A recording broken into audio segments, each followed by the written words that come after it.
Hello, welcome to Storytime with Judy. Our book today is Home for Christmas by Jan Brett. Well, Rollo was a troll, but he wasn't a very nice troll.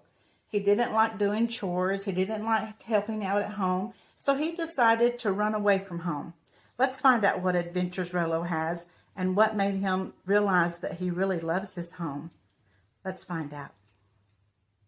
Rollo was a wild troll, a very wild troll, always racing off, his scruffy tail bouncing round behind him. Troll tails will drop off one day, but only if a troll is kind, helpful, and does his chores. Rollo's little sister had lost hers long ago, but Rollo didn't care one bit. He just did whatever he wanted.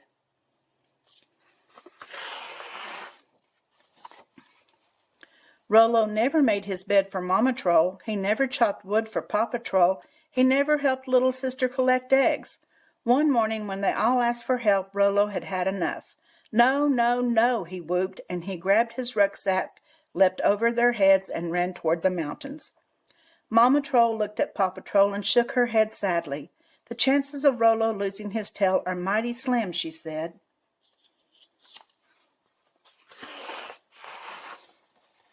Rollo walked along, getting hungry and tired.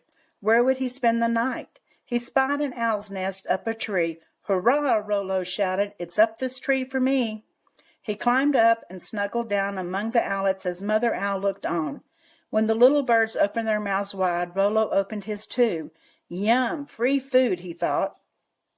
Sleepy and full, he dozed off, tucked under Mother Owl's warm, fluffy feathers. No bed to make here, he mumbled. But this lazy life didn't last long. The owlets grew fast, and the nest got crowded. They spent hours flapping their wings until the day came for the owlets to fly. Mother Owl glowered at Rollo, but he didn't move, so she bumped him out of the nest. Can't you see I don't have wings? Rollo screeched. Rollo shook feathers out of his hair and strode through the forest, leaping and chasing field mice as he went.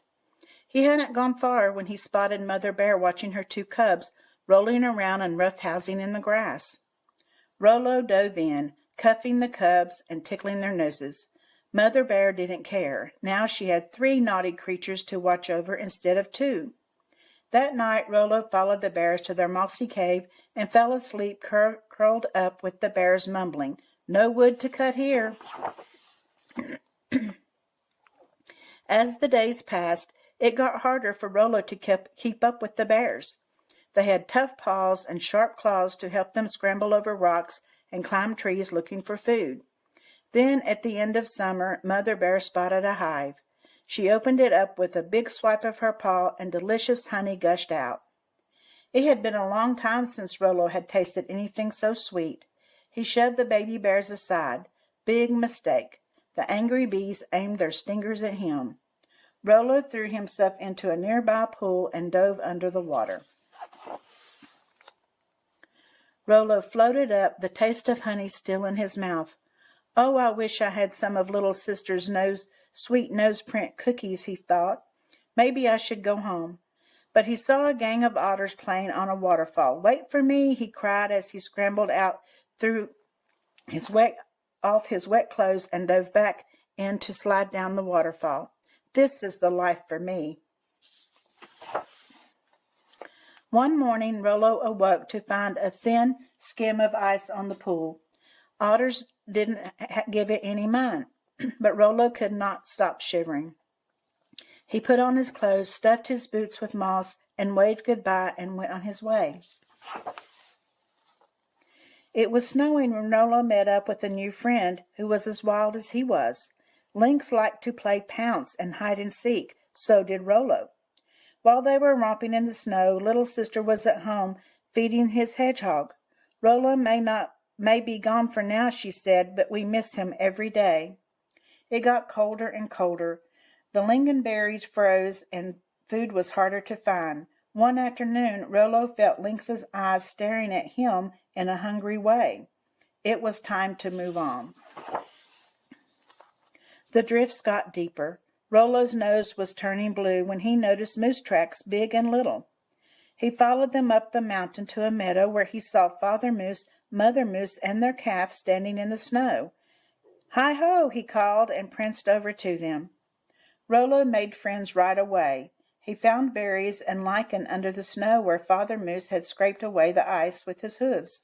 He ate and ate until the moose calf drank some warm milk from Mother Moose.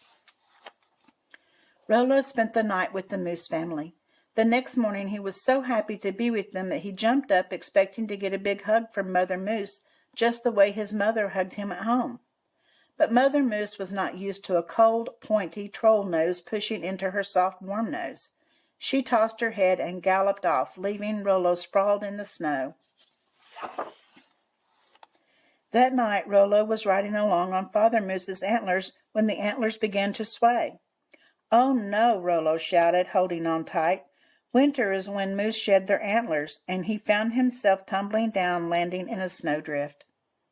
He was brushing snow out of his eyes when he smelled the smoke from a wood fire.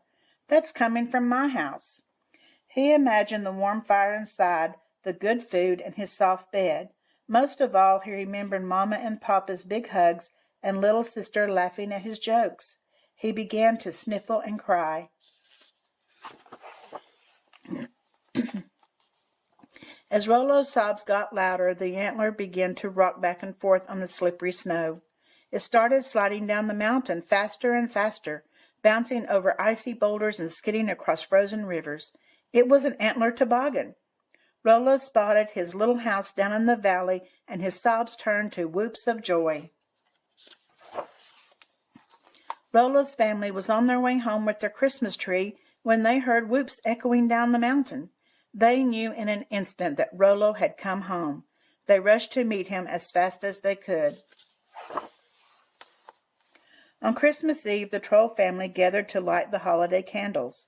Mama, Papa, and little sister looked around proudly at the beds Rollo had made, the wood he had chopped, and the cookies little sister had baked with the eggs he gathered.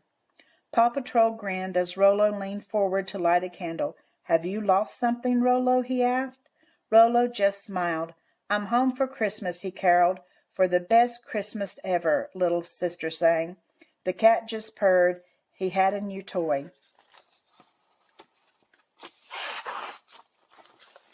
After the feast, the Troll family sat by the fire, home for Christmas all together, singing and telling stories far into the night. Well, Rollo decided it was best to come home and be good and not be lazy, didn't he? Sometimes it's easier to not be lazy than it is to be lazy. I hope you enjoyed this story, and I'll see you again tomorrow. And don't forget to subscribe.